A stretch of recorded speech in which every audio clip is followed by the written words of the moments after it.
Hello! Today I thought I'd show you how I go about wiring up these three-way electrofrog asymmetric points, because they do look quite complicated when you first look at them, especially with the three frogs and two switches there. It's some people get confused as to which way to wire them up, and as you can see from the diagram, it's clear enough, but you know, not everyone's good at wiring. So I thought I'd just show you the way I do it, and it's pretty simple actually.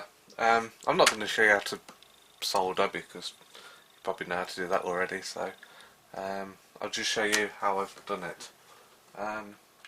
So here's one I did earlier, and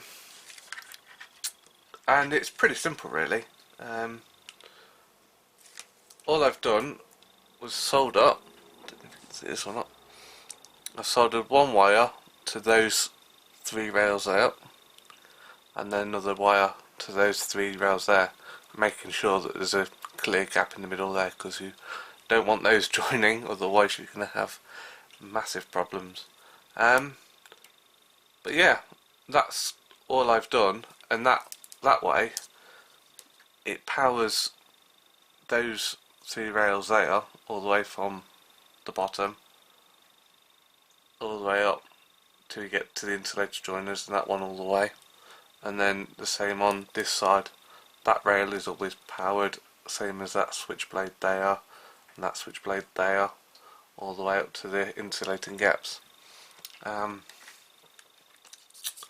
So I found that was a lot easier, bearing in mind that mine's going to be used on a non-scenic section, so as you can see the wire is quite flush with the top of the sleepers.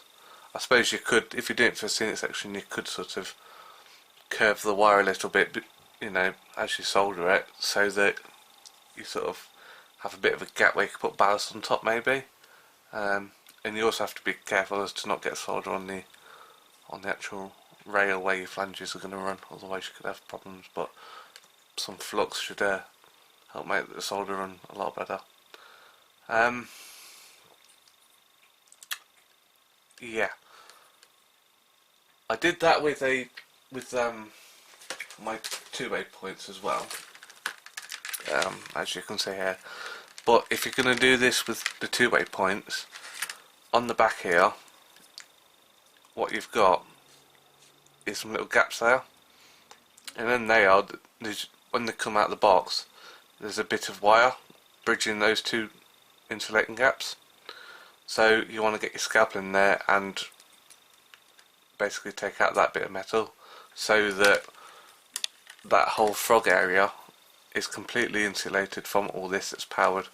But it sort of, to me, it makes a lot more sense than when you put the wire on at the side there and then have to go and bridge it with another bit of wire, because you're just doing double the soldering there, and well, that one's melted some of the plastic chair away holding the track. So yeah, I thought doing it that way, it's just two bits of wire bridging all three tracks, and like I say, making sure that there's a big gap in the middle there so that you don't cause a short. As for wiring up for the electrofrog, that is also really simple really. All your point motors, they come with some way of powering the frog and changing the polarity. Well, most of them do anyway, all the digital ones and stuff. So like your cobalt digitals, tortoises, and the mega points to a point, if you use mux switches or relays, they'll do all the frog polarity changing. So to do that, it's quite simple. These two here that are very close together on the short one and the middle one. Those two, you join those two wires together, and then you put it into the common of the bottom one here, and then this top frog here, the furthest one, you put to this switch here.